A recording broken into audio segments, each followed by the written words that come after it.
नमस्कार. आज आपण एक पारंपरिक पद्धतीची चटणी करणार आहोत. जी चटणी पूर्वी पाटा वरवंट्यावर वाटली जायची, पण आता मिक्सरमध्ये आपण ती करू शकतो. याच्यासाठी जी सामग्री लागणार आहे ही चटणी आहे कोथिंबीर आणि लसणाची. त्याच्यासाठी बघा आपण घेतला आहे लसूण, कोथिंबीर, जिरं, चवीनुसार तिखट आणि मीठ. बस एवढ्याच सामग्रीमध्ये ही अतिशय सुंदर पद्धतीची चटणी आपण करणार. सगळ्यात पहिले आपण लसूण घेणार आहे. निवडलेला छान सुंदर लसूण आहे. भरपूर लसूण घ्यायचं. त्यामध्ये जिरं टाकायचं,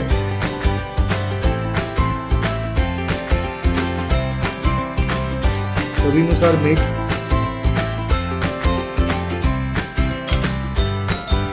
तिखट. यात आपण दोन प्रकारचे तिखट मिक्स केले आहे. एक काश्मीरी लाल मिरची आहे आणि घरगुती तिखट आहे.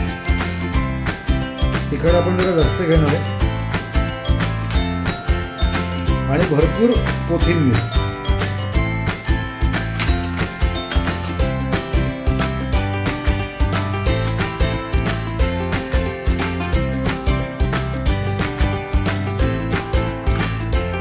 आता आपण मिक्सरमध्ये वाटून घेऊ.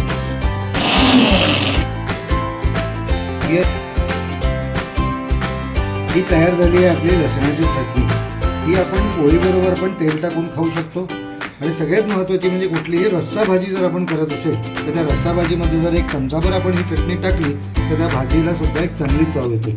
ही आहे आपली पारंपरिक पद्धतीची लसणाची झणझणीत चटणी.